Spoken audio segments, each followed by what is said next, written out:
So, good evening, all of you. Once again, a warm welcome. Today's session is also going to be very exciting, just like the first session. In the first session, we saw how we have to master the world history as far as the UPSC civil service exam is concerned. And in today's session, we are going to discuss how we should decode the post-independence history. Yes, just like we saw the world history and its importance or significance from the perspective of the examination, in the same way we have to see the post-independence history of India also. Because right since childhood, we study about the history of India as far as the modern history of India is concerned. That how British came, how British ruled us, and how we fought against them, especially under Mahatma Gandhi's leadership, and how ultimately in 1947 India got the independence. But now with the new trends which are emerging as far as the history is concerned, and with the new trends which are being witnessed throughout the country in a post-independence era, because now in 2022 we are going to celebrate 75 years of independence as far as Indian independence is concerned. So in this long period of 75 years, how India has progressed, right? How after our independence, when for the first time in a modern era we got a chance to have our own government, an own independent government, right? That to a democratic government. So how we have prospered, how we have progressed, right? And along with this prosperity and progress, how still some limitations are there, how we are lagging in certain areas, right? Where we have to improve again. What are the issues which are currently before us as a nation, right? What is this Indian identity? What is this Indian efficiency and the force which the whole world is witnessing, is able to get the idea of, right? All these things we have to see. So this collective idea of India, the collective idea of Indian citizenship, the collective idea of this Indian identity, the collective idea of this nationalism, right? All these things are shaping, have shaped, and will continue to shape the very great historical legacy as far as India is concerned. So it is very logical that as an aspiring civil servant, we are supposed to study the very progress, the very events, the very flow of history in a very sequential way after independence, right? What actually happened after independence and how it has come to our doorsteps as far as our current generation is concerned. That is very prime for us. And the history after independence is a history which is very new history, right? Major part of this history belongs to our father's generation, our parents' generation, our mother's generation, right? Some aspects of the history, they belong to our grandfather's generation also, immediately after 1947, if you see. And very few aspects of history, especially post 1990s era, okay? All of these aspects belong to our own generation also. So whatever we study as a part of current affairs, okay, that becomes a history within the next 2-3 years or 5 years. So that is a continuous trend which we are witnessing.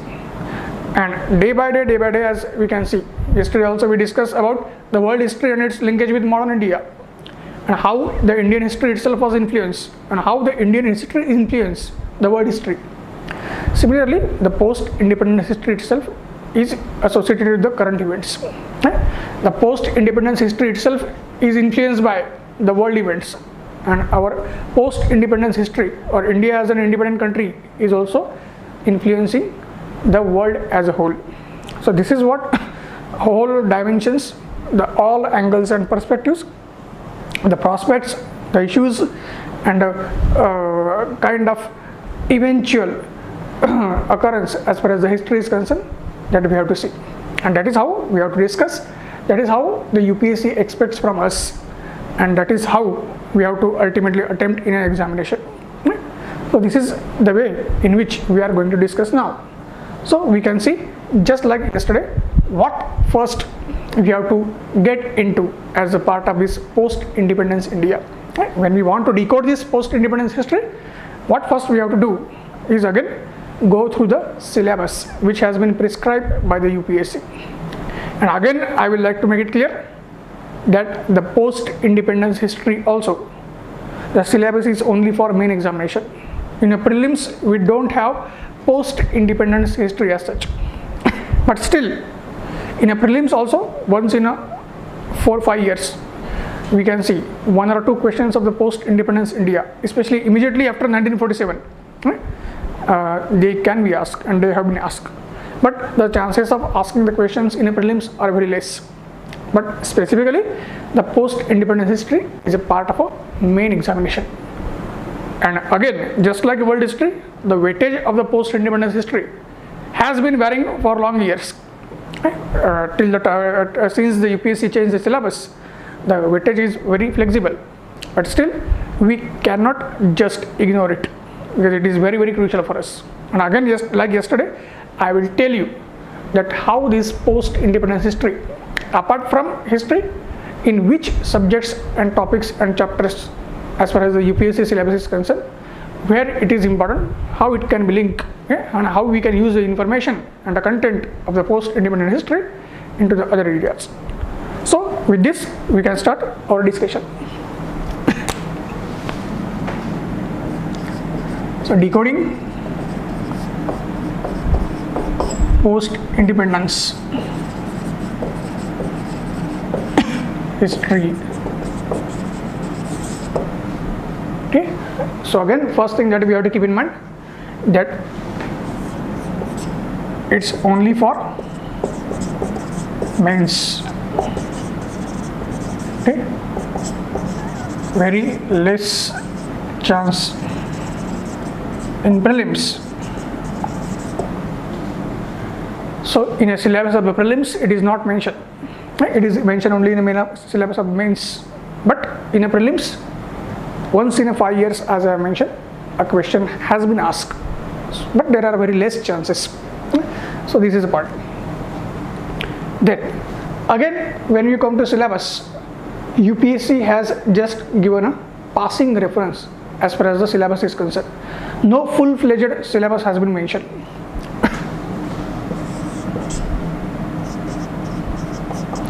Post-independence reorganization.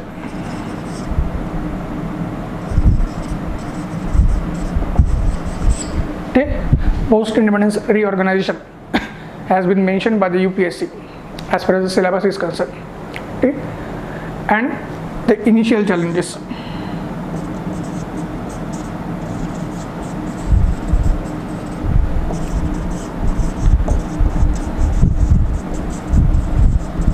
Okay, so post-independence reorganization and the initial challenges before the nation. That is what the UPSC has mentioned. So these 2-3 words, they will definitely confuse the candidate. And what exactly UPSC wants from the candidate? What exactly the UPSC is expecting from the candidate? What kind of questions it is going to ask? So, and up to what level and which kind of topics the candidate should prepare? That will be the logical questions, okay, which any candidate of the UPSC is going to face. And this is where our task is to again decode the syllabus. And how we are going to decode the syllabus? Again, based on the past year question papers, the past questions which have been asked by the UPSC. Okay.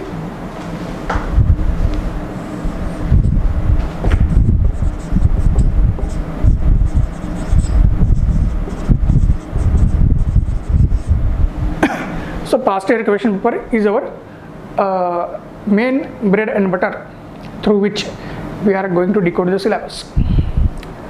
So when we see the post-independence reorganization, so as I mentioned, initially for any newcomer or a naive candidate, it may be a question of confusion. But if you see carefully, this very post-independence reorganization, these terms will give a broader and longer understanding and a perspective through which UPSC is trying to ask the questions. Right?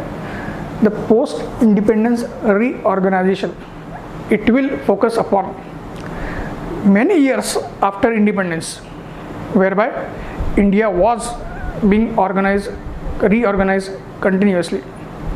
So what was this organization and reorganization? It was this organization and reorganization from the constitutional perspectives, right? From the governance perspectives, from the perspective of the relations of the center and the state, right? The new political system which had adopted, right? It was an organization and reorganization of the resources. It was an organization and reorganization of the economy, and so on, right? So this term has a many dimensions. Okay? This term has a many dimensions. So it includes political reorganization,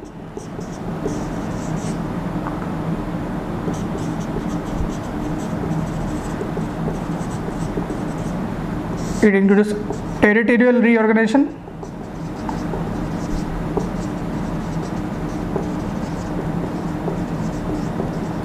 okay. It will include resources distribution, right? It will include human resources, okay. It will include the human resources also. Then it will also include economic system, okay. So with a planning or capitalism, socialism,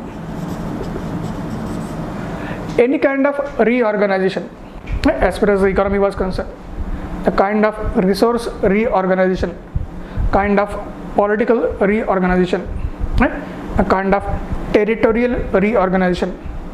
It will also include the governance,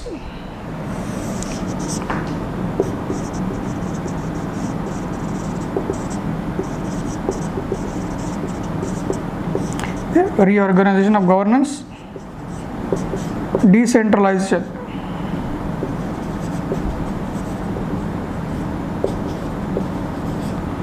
okay. It will also include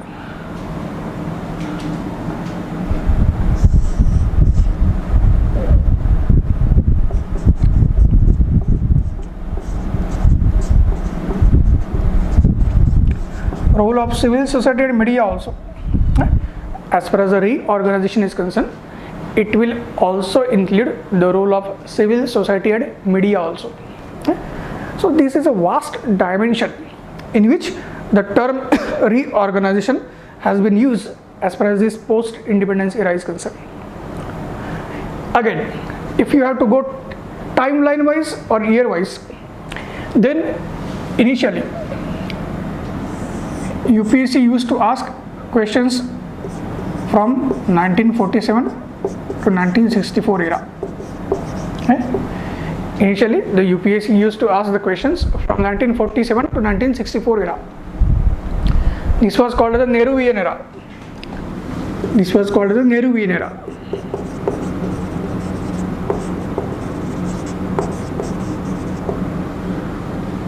But later on, UPSC broadened its perspective and it started asking the questions in a post-Nehruvian era also.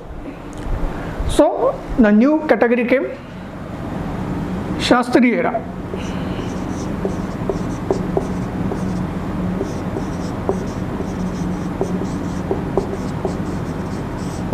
Okay. Then further, when the broadened horizons were expanded, when the UPSC started to go beyond the Shastri era also, then we will witness emergence of Indira Gandhi era.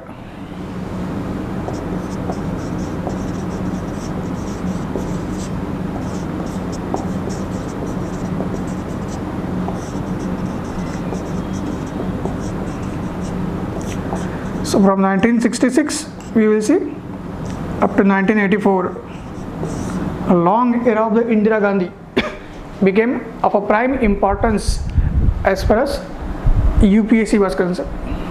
Okay. Then after Indira era also, the Rajiv Gandhi era came. Okay. After Indira era, the Rajiv Gandhi era came.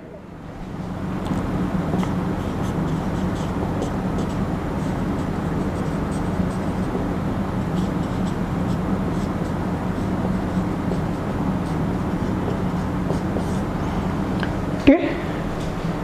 So now UPSC is basically touching the era up to 1991, when our new economic reforms came, right?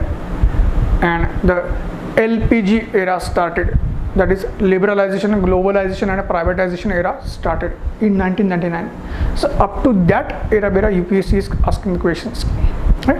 And the LPG era basically opened up the Indian economy, right, to the world economy. So it was an era of a globalization which is continuing still today also, right? Even now till today also the era is continuing, and because of that you will see that the whole platform was laid for the current era, the last 30 years, right?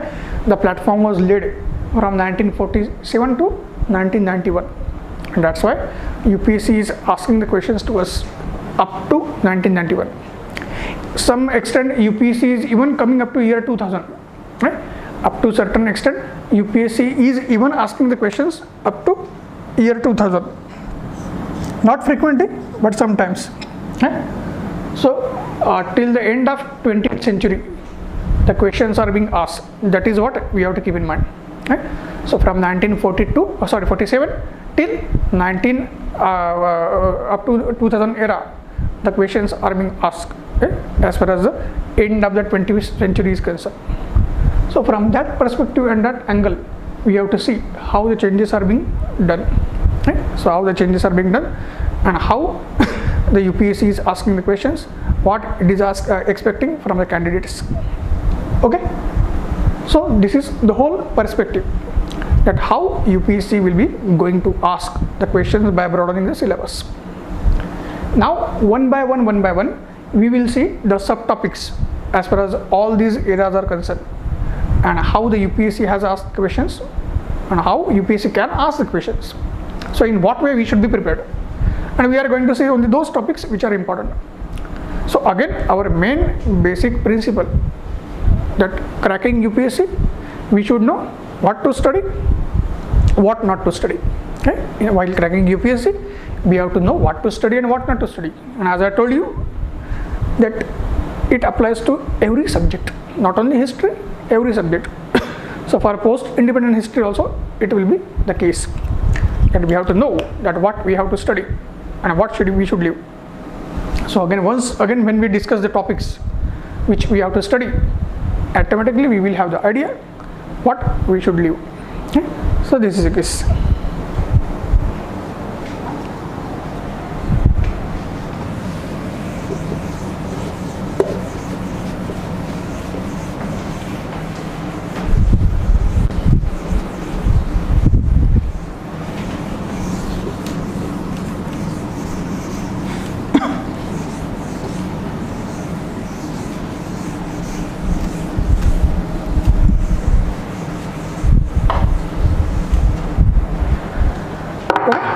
So now we will start from the very Nehruvian era, that is immediately after 1947, how the post-independence history started to be shaped up, how the very forefathers of our Indian national movement, right, who remain as a chief architects of our constitution also, who remain the main leaders in this post-independence era also up to few years after independence.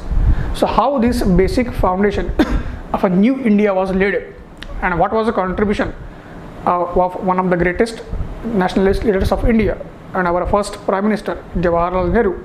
That is what we have to see. And since from 1947 up to 1964, Nehruji himself was a Prime Minister. He was leading the government. He led the 3 successive governments. So obviously it becomes pertinent to take the note of a Nehruvian era. And it is a Nehruvian era which laid the foundations of New India. which built the new India. So Nehru is known as the father of new India, the builder of new India, the architect of the new India. So what happened and how it happened, that is what we have to see.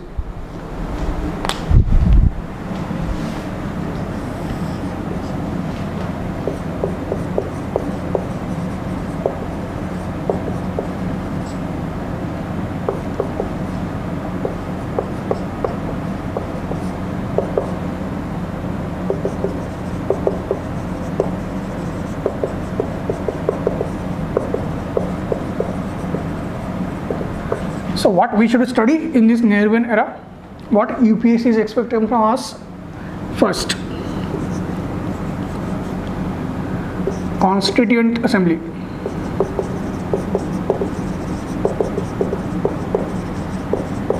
And making of the Constitution.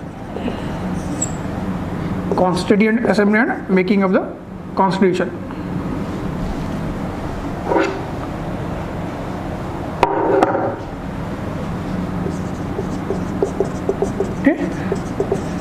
So here we can expect the question that how the Constituent Assembly debates were shaping up, how the Constitution of India was taking a shape, how the different aspects of the Constitution were being discussed, how healthy and fruitful these debates were, and how this brilliant Constitution, which was an amalgamation of all good features from different parts of the world as far as their own respective constitutions were concerned, how this amalgamation, how this thread ultimately led to a beautifully woven piece of clothing, which is known as Indian Constitution.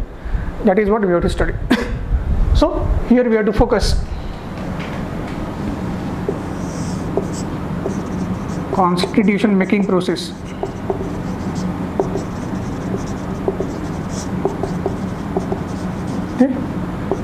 Including committees,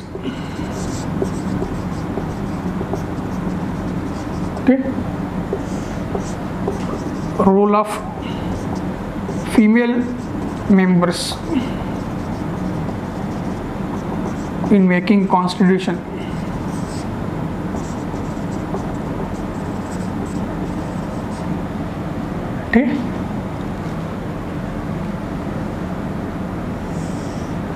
then elections to Constituent Assembly,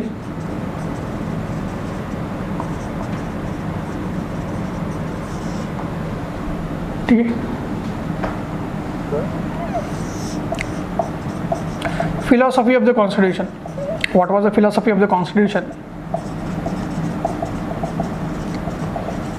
That is important to us. So obviously whatever we study in Indian polity section also. So again we have preamble, fundamental rights,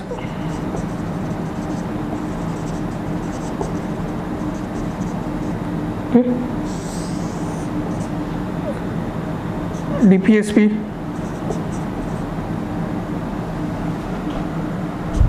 citizenship,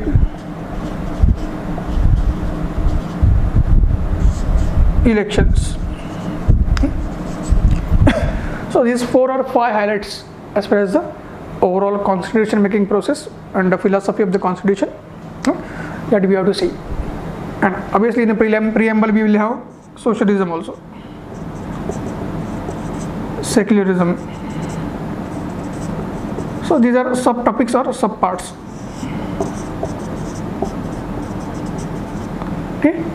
And in all these aspects we have to keep in mind UPSC will be asking only a general perspective, a historical perspective. Like Indian polity, we don't have to go into technical aspect. UPSC will not be asking and UPSC will not be expecting any kind of deep knowledge as such. A basic historical background and the underpinnings of the Constitution, basic perspective will be expected. So this is what we have to keep in mind in these whole aspects.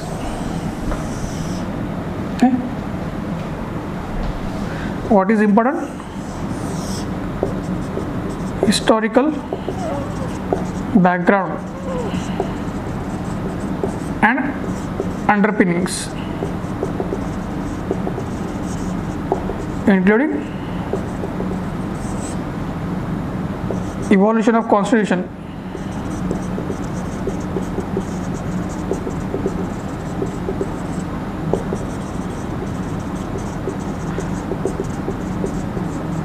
okay.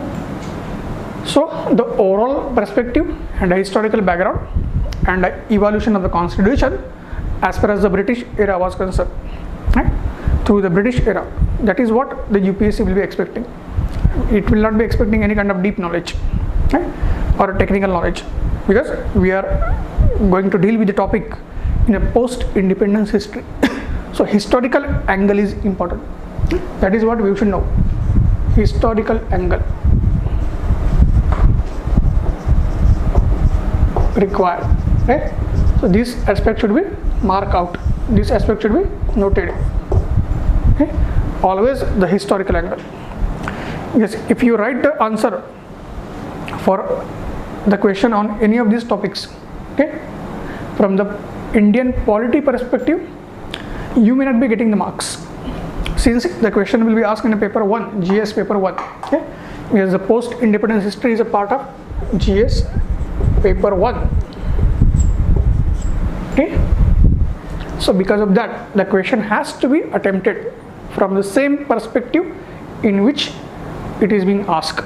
Since it is being asked in a section of the post-independence history, the historical perspective, background, angles, okay, all these things are needed. No technical knowledge, no Indian political system or a constitutional knowledge in a deep will be expected. Okay? This is this. Okay. So this will be the first topic as far as the Nehruvian era is concerned. Then next topic that we have to see.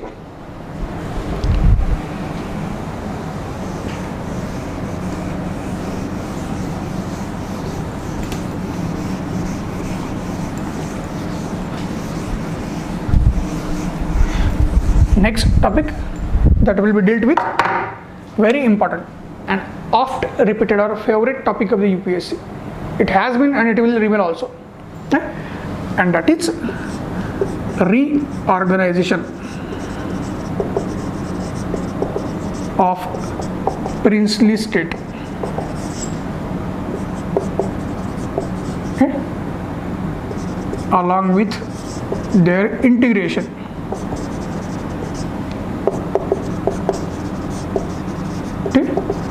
The reorganization of the princely states along with their integration. This has remained the oft repeated and a favorite topic of the UPSC, and it is going to remain the favorite topic of the UPSC. This we should keep in mind always. And here the role of a Sardar Patel, because all this integration of the princely states and the reorganization of the princely states, which ultimately led to the emergence of current map of India, that was done by Sardar Patel. So, role of Sardar Patel will be asked. Role of Sardar Patel will be asked always. This point we have to keep in mind. Okay, and UPSC will ask you, how far do you agree that Sardar Patel was an architect of a modern territorial India, the current map of India, right? And integration of princely state was made possible with the superhuman efforts of Sardar Patel. Justified. So these kinds of questions you can expect. So this is very crucial. Then after this,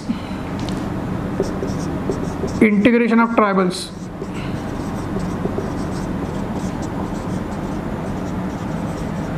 And tribal Panchashil.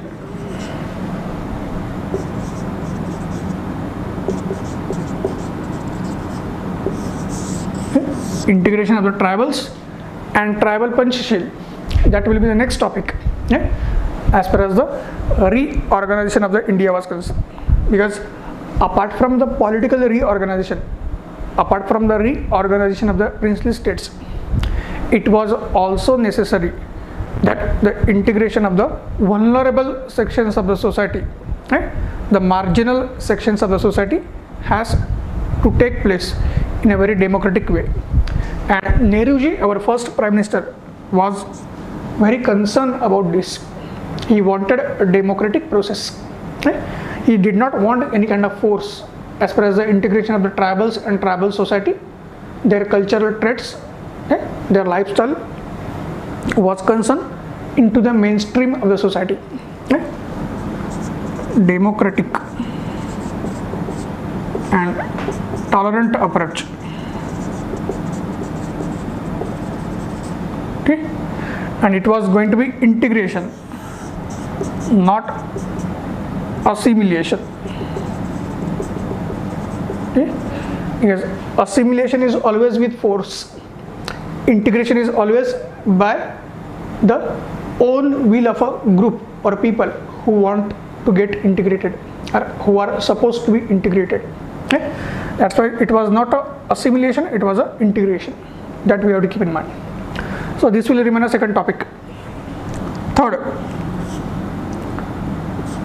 reorganization of states.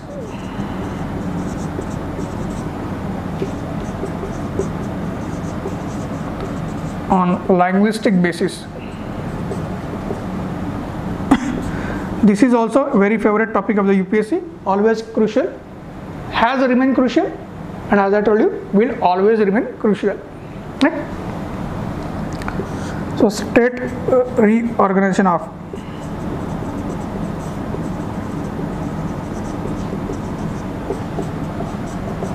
(1956). Right? State Reorganization of the Act 1956. So in these topics we should expect that how after independence, once these princely states were integrated and the current map of India was created, right? How the process of the converting this whole Indian territory into a viable administrative units started. What was the basis of these administrative units? Okay?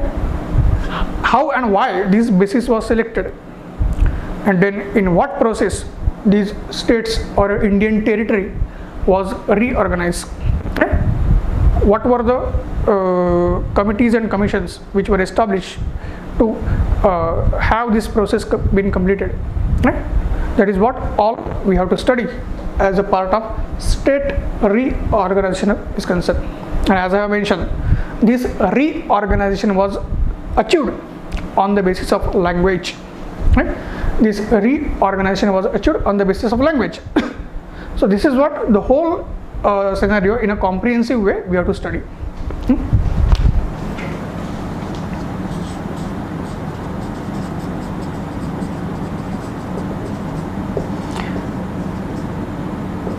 Comprehensive analysis is expected by UPSC. Okay? This is the case. Then after this, in Nehruvian era, Nehru's foreign policy,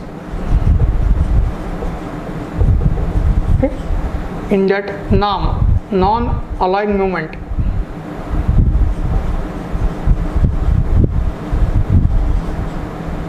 Cold War era crisis, okay, Panchashil in the context of China.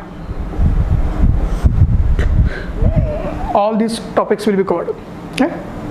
And in the context of Panchashil and China, 1962 Indo-China War. Okay? Background, factors and consequences. Okay? In the context of Indo-China War also, what was the background, what were the factors, and what were the consequences as far as the Indo-China War was concerned. All this will be asked. Right? What was this Panchashil in the context of China? How effective it was as a tool of foreign policy. Right? That Panchashil, the features and analysis.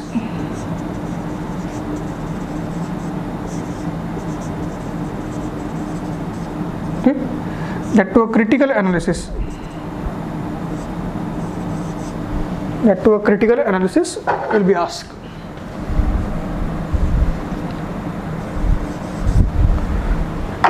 Okay, this point we have to keep in mind. Panchashil, the critical analysis will be asked.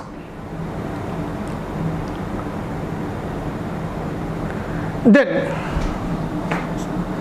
on an internal policy front or a domestic policy front,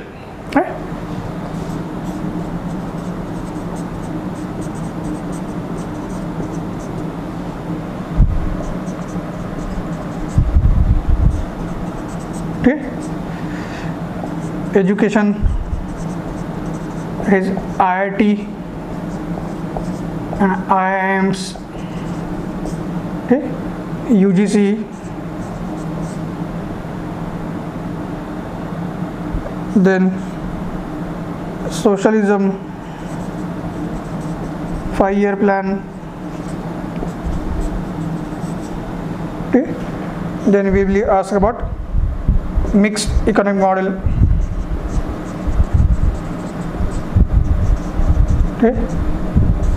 so heavy and basic industry,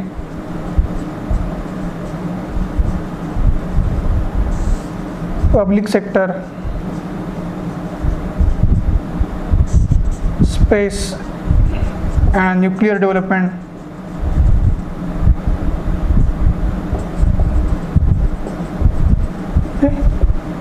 so there are so many dimensions in which the questions can come. As far as the domestic policy of the Nehru government was concerned, how in the first 15 years or 17 years, 1947 to 1964, the context of India was changed. How, as we discussed, the Nehruji is known as a builder of the modern India. So how this modern India was built, how the aspirations of the people were converged, because it was very difficult to bring different societies, different cultures of India, different linguistic diversity of India into one mold, one political thinking, one democratic thinking, secularism, socialism. So it was not that easy, but how it was achieved, that is what we have to see. So all these angles will be there as far as the Nehruvian policy was concerned or Nehruvian era was concerned, and from that perspective the questions will be asked to us. So it is a very diverse area, a multi-dimensional area which requires a comprehensive analysis, a holistic analysis, but at the same time it's a very interesting, a very passionate era, especially because this is the era after independence to which we also belong, our parents' generation belong, and even the major part of our grandparents' generation or life was also shaped by this new era. So this definitely is very, very interesting and very close to us, very close to our heart. And in the current era, if whatever we have achieved and whatever we have been enjoying right since our birth, our forefathers had to be thanked for that, and Nehruji is the first one, and that's why we have to study it in a proper way. Now we can come to Lal Bahadur Shastri era.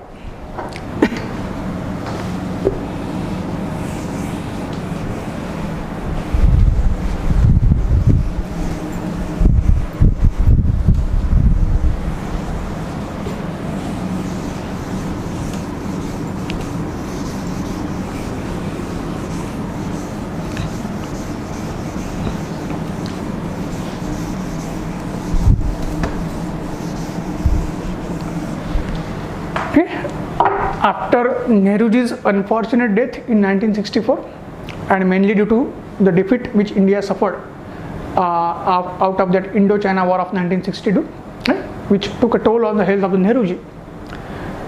So Nehruji was replaced by the next able and efficient Prime Minister, and his name was Lal Bahadur Shastri, one of the greatest Prime Ministers of India, like Nehruji.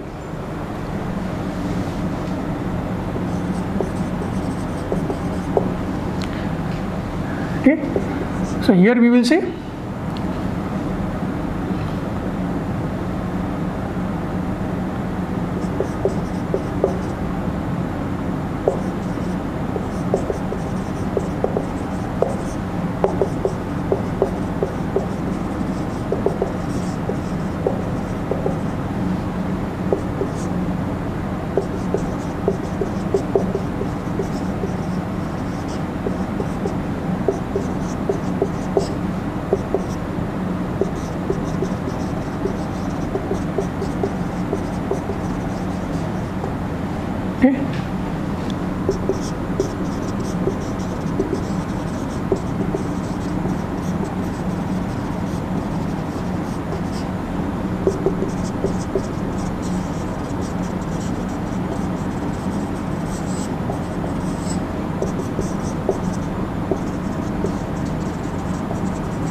So Shastri era, it is a brief era, 1964 to 1966. We should change the years now. 1964 to 66. And in this era, Shastriji basically, he was grappled with many problems. Right? So Shastriji basically was facing the issue of food security and food inflation as far as the crisis was concerned. Right? There was an issue of a rupee also, right? Failing rupee.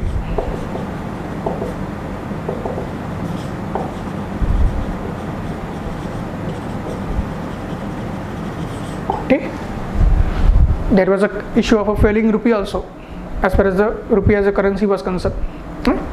Despite the fact that India was an agricultural country, right? Agriculture was a backbone, yet India was not able to become a self-sufficient country as far as the food security was concerned. Poverty was rife, unemployment was rife, right? And the people were starving, right? There was a malnourishment, the low human development index, the low life expectancy, right? And India was not able to feed its own people. India was forced to import the food from countries like America, and unfortunately they imported food in the name of help. The quality of the food was like that. It was a food which was basically fed to the animals back in US. That food was sent as far as India's population was concerned. This was a grave situation which Shastriji was suffering from. Indian economy was suffering, especially due to the Indochina war and its impact. There was a huge expenditure which had occurred on defense, and now India was facing fiscal deficits. India was facing balance of payment crisis. The rupee was falling, the currency was falling. There was no value for the currency in the market as far as the world market was concerned. India basically was facing the huge debts from World Bank, IMF and so on. And in that situation, Shastriji was grappling with the economic crisis and a food crisis. And while he was dealing with this economic crisis and food crisis, one more crisis came. By taking the advantage of the difficulties of India, which already India was suffering on an eastern sector as far as the Indochina war was concerned. On a western front or a western sector, Pakistan took the advantage and it attacked India unilaterally without any reason and without giving any sufficient opportunity for India as far as declaration of the formalities of the war was concerned. As far as the declaration of the formalities of the war were concerned, nothing was done, and without informing and unintentionally war was declared and India was put into double trap. India was put into double trap. But we won the war. We won the war. Okay. So as I told you, from military perspective we were suffering. From economic and financial perspective we were suffering. We were not able to provide a food security to our population. So how we were going to provide a food security to our army also? That was also a question. We were having a resource crunch. But still, despite all these problems, it was the magnificent leadership, a stupendous and commendable and a salutous leadership of the Shastriji, that he basically gave a positive leadership to India. He led India from the front as far as the war was concerned. He gave a boost and morale boosting perspective to our army, and he organized the defense forces in a very excellent and efficient way, and India basically crushed Pakistan. India basically inflicted a crushing defeat on the Pakistan as far as this 1965 Indo-Pak war was concerned. And this war actually turned the fortunes of India. India was at its nadir as far as the Shastriji was concerned. But the fortunes of India were turned, and you will see that gradual turnaround for India was going to happen. Be it a military, be it a economy, be it a global front, be it a domestic fronts. Everywhere India was going to see a turnaround. And during the Shastri era itself, you will see the Nehru government had faced one more challenge. While organizing the states on a linguistic lines, Nehru government was facing the problem of the language also. That what should be the language of India? What official language India should have? The so-called Rashtra Bhasha. Okay? And what language we should use in our communication as far as center and different states are concerned, or different states among themselves, or the people at large is concerned. What language we should have in schools? And that issue had also become like a internal security threat. And Nehruji was not in that position to handle the issue properly. But it was the daughter of Jawaharlal Nehru, that is Indira Gandhi, who was an information and broadcasting minister.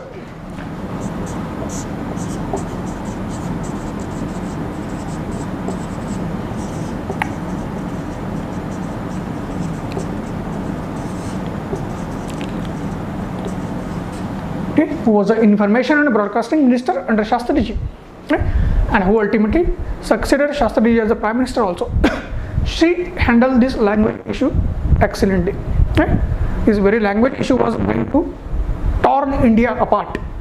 The very India which was built and integrated by Sardar Patel and the current map of India which was created, this India was going to be tortured into pieces. Immediate independence within 10-15 years. But it was a stupendous leadership of the Indira Gandhi, the foresight, the sagacity, the political acumen of the Indira Gandhi. You will see that she successfully handled the language issue. A 3-language formula was brought. 3-language formula for schools or education, for government and official communication.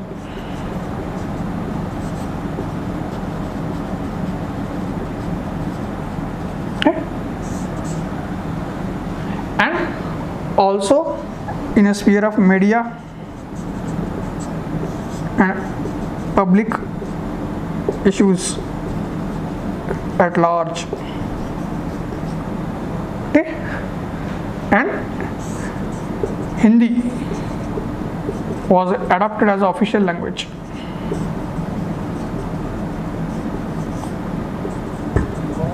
Not as Rashtra Bhasha. So Hindi was not adopted as a Rashtra Bhasha or a national language, but as an official language, Rajya Bhasha. So what is the national language of India?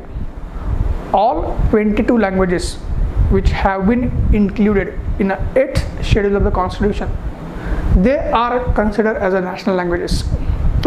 India doesn't have any particular one language as a national language. Hindi is not our national language.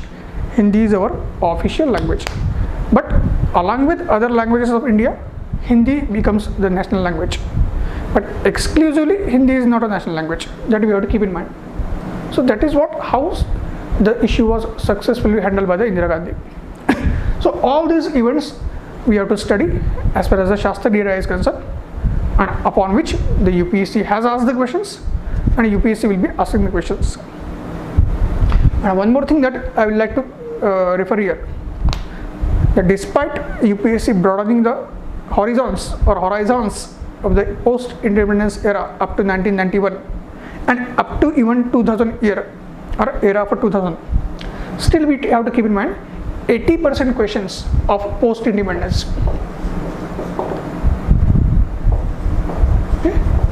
They will be asked on Nehru plus Shastri plus Indira Gandhi era. This point we have to keep in mind, that 80% questions they will be asked on Nehru, Shastri and Indira Gandhi era. Okay, so already we have seen Nehru era and Shastri era. Now we will see the Indira Gandhi era, when she became the prime minister.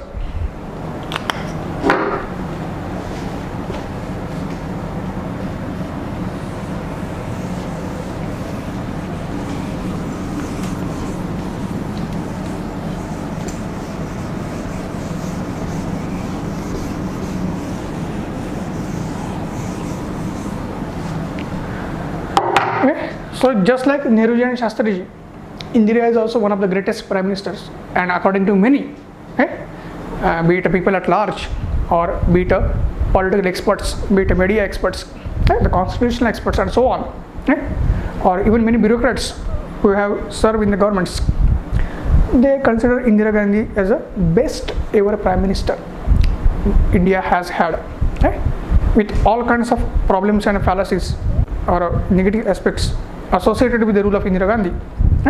Still, there are many inner circles, different circles and quarters, who consider Indira Gandhi as the best ever PM.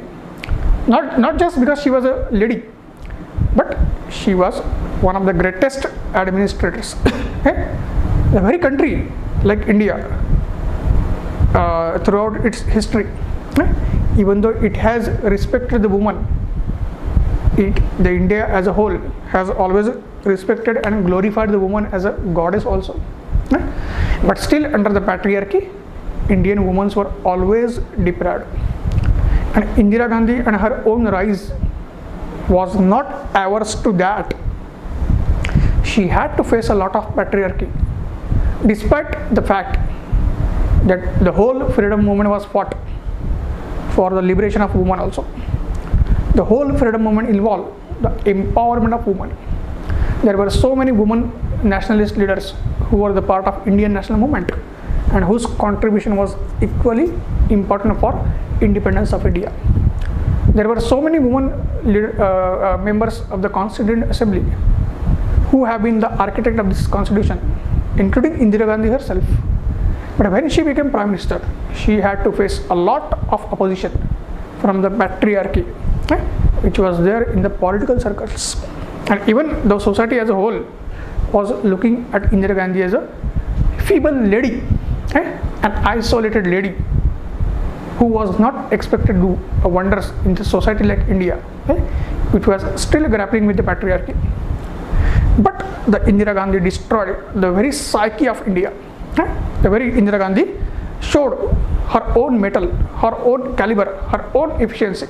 And how a single lady in a patriarchal country like India, how alone with her own persona and charisma, how she can transform the nation, how she can lead the nation, how she can change the very psyche and thought process of the nation, and how she can change the very perspective to look towards a woman, not just in a political arena, but in any field, right from or ranging from the very day-to-day life, a common man's life, to the highest political office.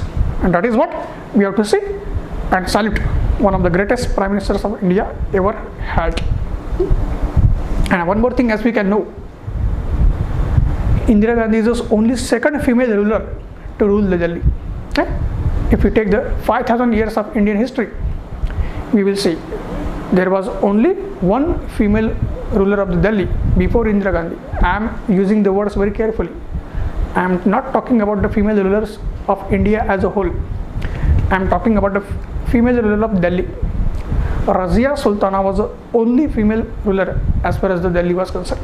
And after Razia Sultana, we have the Indira Gandhi as a female leader who was ruling the Delhi, and she was ruling the Delhi as well as the whole India. This is what we have to see.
So many eventful aspects we can easily see as far as the Indira Gandhi's glorious career of the 18 years was concerned.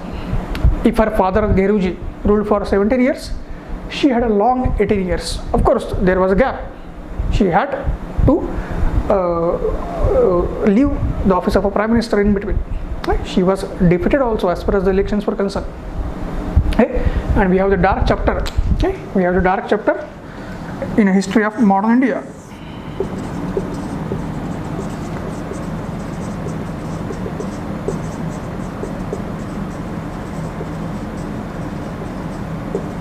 Okay? There is emergency. Okay? The 1975 emergency, which Indira Gandhi had introduced or brought. So again, you will see many critics who will say all the achievements of Indira Gandhi, they were overshadowed by one decision, that is emergency. Okay? She had hijacked the constitution. Okay? She had basically she had killed the very soul of the constitution. So many critics and arguments are there. Okay? So that is what we have to exactly see, that what exactly happened, okay, in the Indira era. But on the positive side, you will see first the problems which were faced by Shastriji. Okay? The solution was found by Indira Gandhi as far as the food inflation and food crisis was concerned. Okay? Indira Gandhi ensured the food security of whole India, food security for the defense forces also, okay, by going for a green revolution. Very first step towards modernization of India and Indian agriculture, the very agriculture which was a backbone of the Indian economy. Today also agriculture is a backbone, despite the fact that the share of the agriculture is decreasing in the GDP. Right? Today we have only 14% share of the agriculture in GDP, but still it sustains 55% population. Right? And the very green revolution, Punjab, Haryana and Western UP, and it was a wheat revolution. Right? It transformed the India like never before, and it brought a long-term consequences, both positive and negative, right, as far as this green revolution was concerned. But definitely the most immediate solution was provided for the food security crisis and the inflation crisis, okay, and which again led to the increase in the value of Indian rupee. That was due to green revolution. Then we have modernization of defense forces. India had already suffered 3 wars. 1948, the Pakistan had attacked immediately after independence. 1962, India was defeated at the hands of China. In 65, that is 1965, we defeated Pakistan under Shastriji. But again, for Indira Gandhi, it was very important that modernization of the defense forces was very, very necessary, because India was nascently independent nation, and we were forced to have the 3 wars. That too because of our neighbors. We did not want a war. Already we saw the policy of peace, right, and a peaceful world order, that is non-alignment movement, introduced by Nehruji. But this policy was mistaken by our recalcitrant neighbors. It was considered as a weakness rather than strength. Right? So that's why it was now necessary that we should go for a modernization of our forces, right, with a high-tech technology and all kinds of equipments, weapons and so on. Okay? So we have to redefine our relations with US and Western Europe. Okay?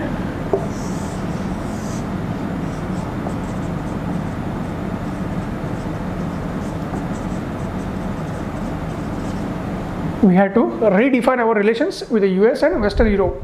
Okay? Already we had an excellent relation with Russia.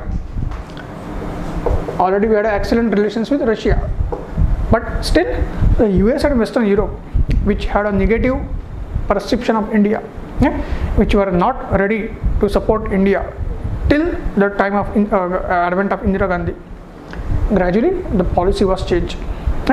Gradually the perspective of the world was changed by Indira Gandhi, and then an equidistant policy was brought. A true practical foreign policy emerged under Indira Gandhi. That is what we have to study. Then on a social sector, where her own father had brought the concept of socialism, and Indian constitution also, the philosophy of the socialism was there as a part of DPSP also and as a part of preamble also. So it was very, very necessary that this socialism should go for an outright assault on poverty, hunger, starvation, the malnutrition, the unemployment. So everyone knows about the famous slogan under Indira Gandhi, Garibi Hatao, the 5th 5-year plan. So now whole social sector was redefined by Indira Gandhi. Indira Gandhi introduced different unemployment programs, food for work program, employment guarantee scheme, and so on, watershed development programs. So to support the green revolution, so many irrigation and watershed project, the watershed management projects were also undertaken. Then she started to transform the health and education sector. Indira Gandhi brought a rapid transformation in a health and education sector. So these kinds of achievements we have to see, and we have to study as a part of why the Indira Gandhi was one of the best administrators which India saw. Then Indira Gandhi also had one more jewel in her crown. Again, the recalcitrant attitude of Pakistan, not with respect to India itself, but also to its own region, that is East Pakistan, which was a part of Pakistan separated by a vast geographical expanse of India. That cultural issues, linguistic issues, issues of democracy and internal crisis brought the situation to that level, that this East Pakistan wanted an independence from their so-called aggressive, dominant and despotic, autocratic West Pakistan neighbor, or a so-called father. And here basically the help was asked for India as far as the liberation of the so-called East Pakistan was concerned. And then Indira Gandhi basically helped the so-called East Pakistan to get a liberation, and a new nation was born, that is Bangladesh. So that was a crown in a jewel of India as well as Indira Gandhi, and again we were able to defeat our arch rival Pakistan. And this defeat of the Pakistan silenced the Pakistan for the next 28 years. It was only in 1999 that Kargil war occurred. But despite the fact that Pakistan and its voice was silenced, but that also brought, after Indira Gandhi, one dreadful problem which India is still facing.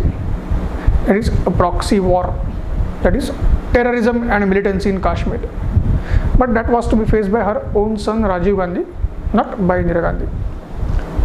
So that we have to see. Then comes the dark chapter, the 1975 emergency.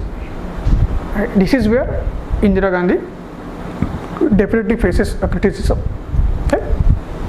A critical look at her policy is required. So it was almost like a murder of a democracy. She had hijacked the democracy and constitution for her own survival, however justified it may be.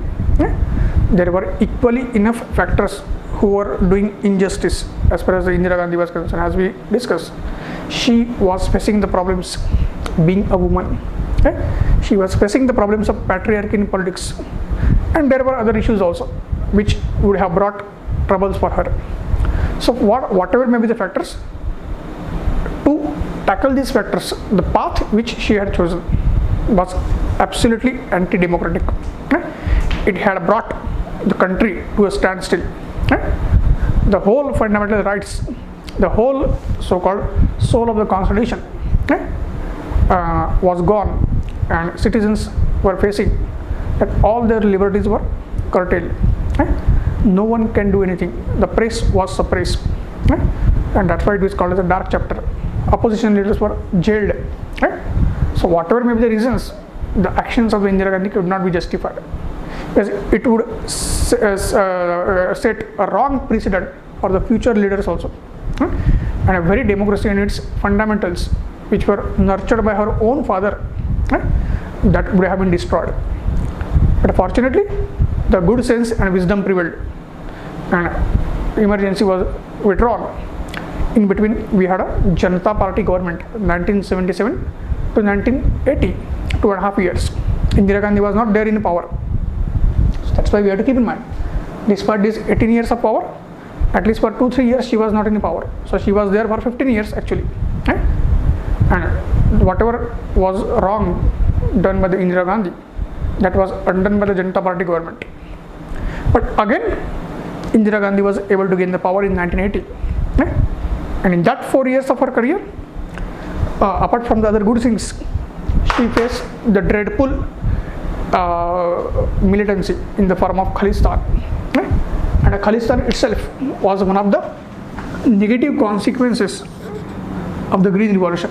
Right? The rise of Khalistan. Khalistan was a separatist regional movement, right? Whereby the certain sections of the Sikh population wanted a separate country or a nation based on Sikh religious identity.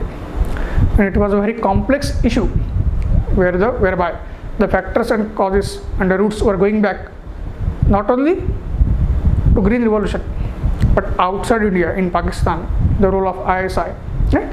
And even up to Canada, where there were many voices within the Sikh population. They wanted to liberate the Punjab from India. And this was despite the fact that due to Green Revolution, all kinds of prosperity had come in Punjab. Punjab was probably the richest state of India along with Maharashtra. But still, basically, this richness had itself led to the demand for separate nation, which was supported by anti-India elements. And it is normally said that there were global factors also who were working for the internal destruction of India. Right? India would have been destroyed again. But again, for Indira Gandhi and her stupendous and superior leadership, right? She handled the Khalistan issue, okay, in a very excellent manner. And that operation is called as a Operation Blue Star, whereby the terrorists who were hiding in a very holy golden temple, they were weeded out. Right? They were eliminated. Right? There were casualties of the army also. Indira Gandhi herself lost her life when she was shot by her Sikh bodyguard. Right? She was shot dead, which brought the Rajiv Gandhi to the power. And this Khalistan issue ranged for next 12 years also, 1984 to 1996. And you might have also seen the movie Machis, right? By our great director Gulzar, whereby the lead role was played by Tabbu, right? As far as this Khalistan and militancy in Kashmir was concerned. But still, now the situation came in control, and gradually the whole issue was sorted out through the talks also, through the peaceful negotiations and delegations also, and by the use of force also. So this was a leadership which was shown by Indira Gandhi, a sagacity, acumen, and so on. And all these things make Indira Gandhi as one of the greatest leaders which India has ever seen. Okay, so this is what UPSC can ask you. Till now, UPSC has asked the questions, especially up to Operation Blue Star. Okay? So more or less, as I told you, 80% questions will be covered as far as Nehru era, Shastri era, and Indira Gandhi era is concerned. Okay? And now we have to see the last era, whereby the remaining 20% questions can come, okay, which haven't been asked as yet, but there is a scope in future, and that is a Rajiv Gandhi era and ahead.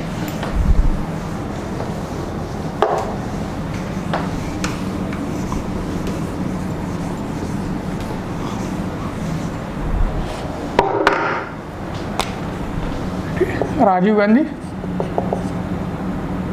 plus VP Singh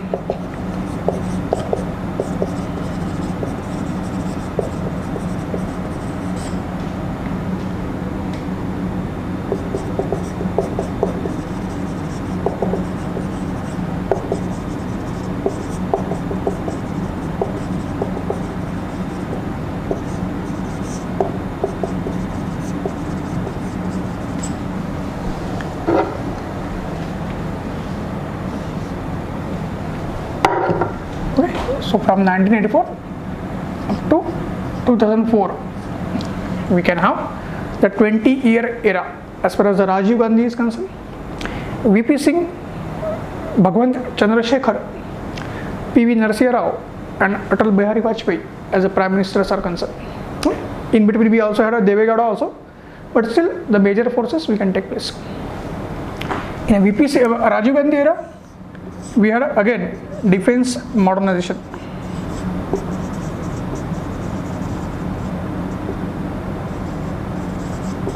Okay. Then tackling the insurgency in Northeast, that is Assam Accord and Mizo talks. Okay. Then Naga Accord. These were the three crowning successes as far as the Rajiv Gandhi was concerned. Okay. So on these topics also UPSC will be asking the questions, and these all aspects come in GS paper 3.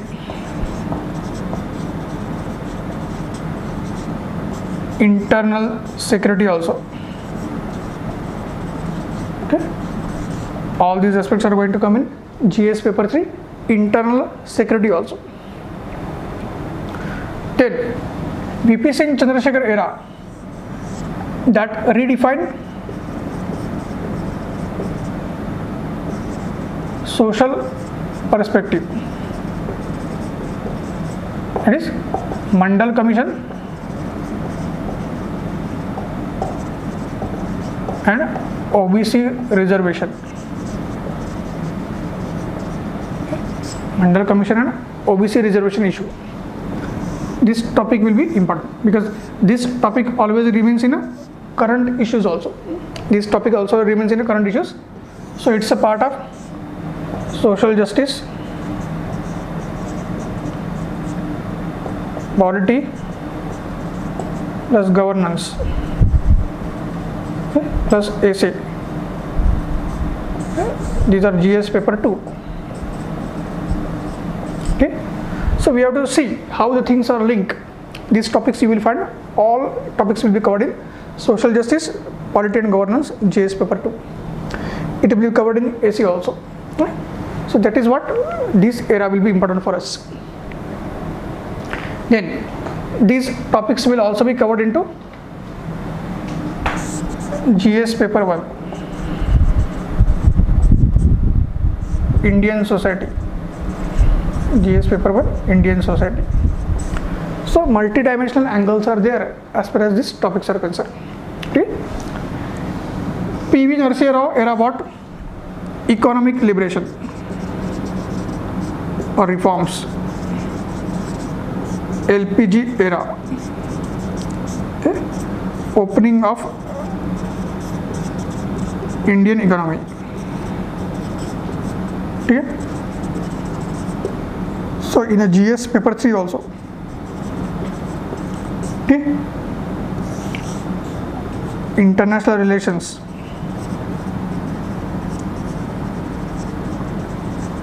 GS paper 2. This topic will always remain important because this is a topic which is the bedrock of the India's relation, okay, with the World Committee of Nations today also. Whole diplomacy and foreign policy today is more or less shaped by the economic diplomacy, okay? And these LPG era and reforms, they are very, very important for us. And this foundation was laid under PV Narasimha Rao government, and that's why it is very, very crucial for us, this LPG era. And then we had Atal Bihari Vajpayee era. Nuclear doctrine. Okay. India becomes a nuclear power. India becomes a nuclear power. Okay. New foreign policy. Okay. Look west. Look east. Okay. Under Vajpayee era, India's status and march to become superpower started. Okay. Vajpayee era saw economic reforms. 1991 economic reforms carried further. Okay. New employment and job opportunities came in India's way. Okay. The common Indian who could not even think of traveling by flights or aeroplane, the Vajpayee era brought a transformation. Indian economy started clocking the growth rate of 8% per annum, right? And that continued even after Vajpayee. And a common Indian who would have just dreamed to travel in flights, now common Indians started traveling by flights. Today also we are flying by flights, right? On a very regular basis, and we have to give the credit to the Vajpayee era. Right? The infrastructure revolution was brought by Vajpayee era. Right? Railways, the dedicated freight corridors, okay? Golden quadrilateral, okay? Pradhan Mantri Grama Sadak Yojanas, the bridge, irrigation projects, nuclear and space research. The rise of ISRO will be witnessed especially under Vajpayee era. The rise of APJ Abdul Kalam as a nuclear man, right? The missile man, will be witnessed under Vajpayee era.